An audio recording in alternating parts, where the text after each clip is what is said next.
밤 11시를 넘겨서도 계속되는 업무. 처리할 일은 아직도 산더미입니다.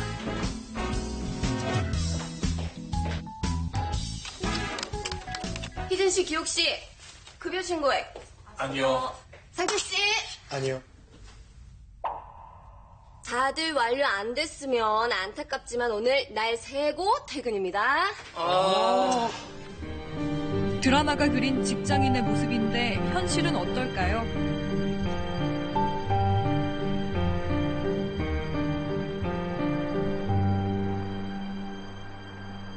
밤에도 불을 환하게 밝히고 있는 이곳은 경기도 성남의 판교 테크노밸리 일대입니다. 이곳의 직장인들은 자신들의 회사를 판교의 등대, 판교의 오징어잡이 배라고 부르기도 한다는데요.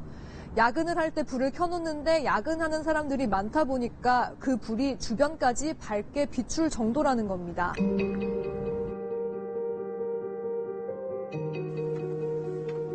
그래픽 디자이너 이모 씨는 한 회사의 간판부터 내부 인테리어까지 각종 디자인을 전담합니다.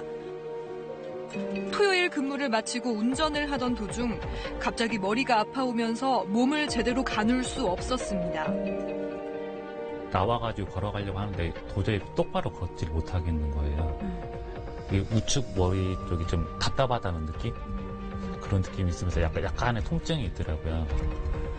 30대 후반의 나이로 평소 건강했던 이 씨의 병명은 뇌경색. 회사 프로젝트 때문에 한 달 내내 야근과 주말 근무를 한 뒤였습니다. 평소에 한 5시간, 한 10시간 정도 시간 외에 근무를 하고, 그날 토요일 날이었는데, 토요일 날 나와가지고 일을 하고, 너무 젊은 나이에 뇌경색이 왔다고 생각하니까 좀 막막했죠. 감기처럼 바로 낫는 병이 아니잖아요. 네. 잘못하면은 장애가 올 수도 있는 병이고.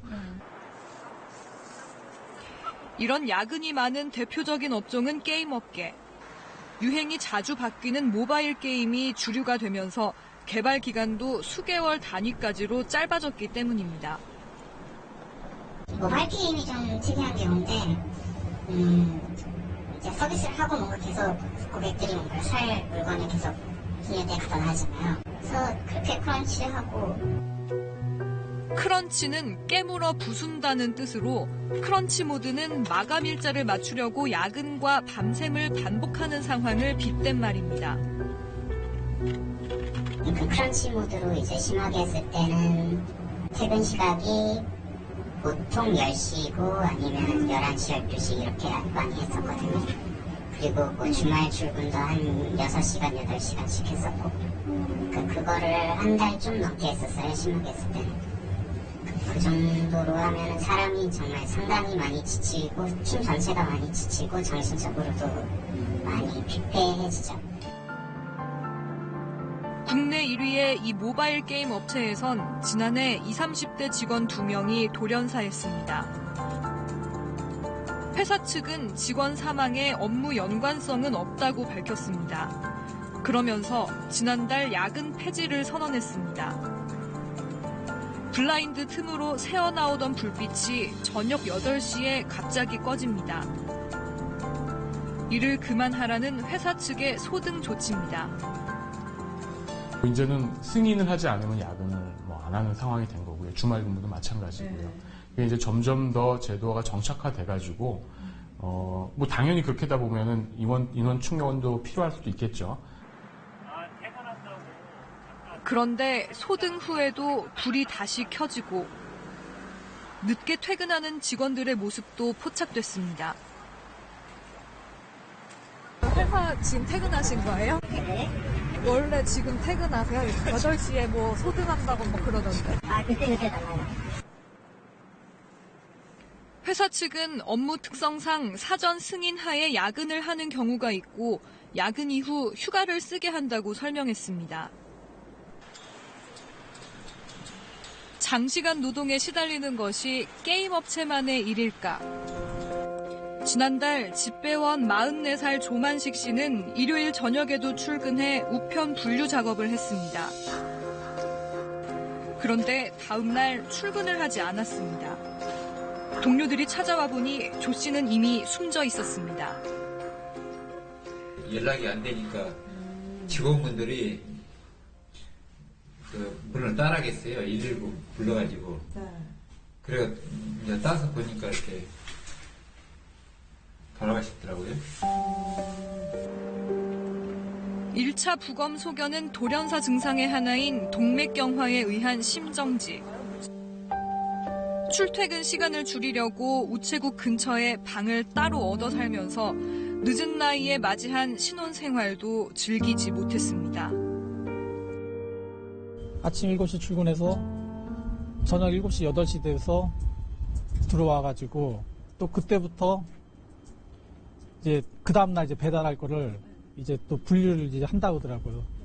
그렇게 하고 나면은 뭐 10시, 11시, 뭐 어쩔 때는 뭐 새벽까지 이렇게. 그리고 또 이제 아침에 또 나와서 또 배달하고. 그러니까 그게 이제 하루 이틀 그런 게 아니라 계속 그런다 이거예요.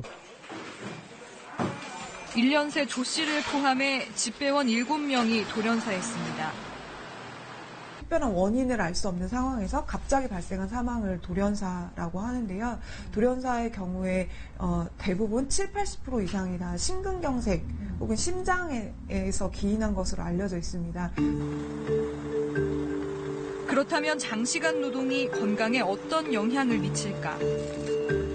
뇌출혈 환자와 건강한 사람 3,000명을 비교 분석한 결과 하루 13시간 이상 근무자는 뇌출혈 위험이 2배 가까이 높았습니다. 36시간 연속 근무 뒤 뇌출혈로 의식을 잃은 60대 초반 경비원의 뇌사진입니다. 하얗게 보이는 부분이 출혈 부위입니다. 일을 많이 하시는 분들 같은 경우에는 그런 혈압 관리가 잘 안 되고 또 일하면서 스트레스 많이 받거나 하면 혈압이 순식간에 상승하는 경우가 있거든요. 그런 부분들 때문에 그 노동 시간이 길고 노동 중에서 이제 격렬한 그 활동을 하시는 분들 같은 경우에는 뇌출혈 위험성이 많이 증가하죠. 야근은 발암 물질로도 분류돼 있습니다. 세계보건기구 산하 국제암연구소는 야근을 살충제 성분인 DDT와 나란히 2군 발암물질에 올렸습니다. 야근이 생체 리듬을 교란시키면서 암의 간접적인 요인이 될 수 있다는 게 전문가의 판단입니다. 야근이나 이런 부분들이 스트레스를 증가시키고 증가된 스트레스에 만성적으로 노출됨으로 인해서 암의 발병 가능성이 커지는 중간에 이제 매개되는 그런 것들이 있는 것일 가능성이 높을 것 같습니다. 정신건강 문제도 심각했습니다. 직장인 20만 명을 조사했더니 4시간 이하로 잘 때 자살 생각을 할 확률은 2.5배, 우울증 위험도는 4배 높았습니다.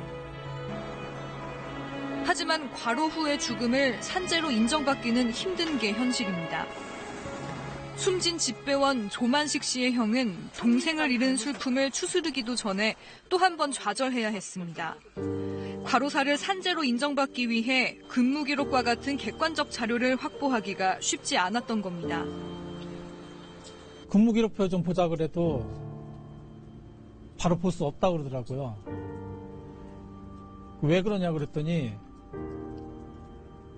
보통은 다른 회사들 같은 경우는 유가족이 와서 이렇게 보자 그러면은 컴퓨터 다 저장돼 있으니까 그냥 바로 나오잖아요.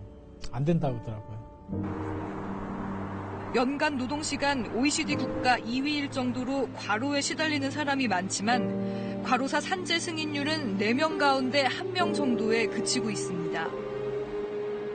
객관적인 기준이 좀 애매모호하다고 해야 될까요? 좀 그런 것 때문에 좀 산재, 특히 가로로 인한 경우에는 좀 산재 인정에 있어서 법원이 좀 들쭉날쭉한 부분이 있지 않나라는 생각이 듭니다.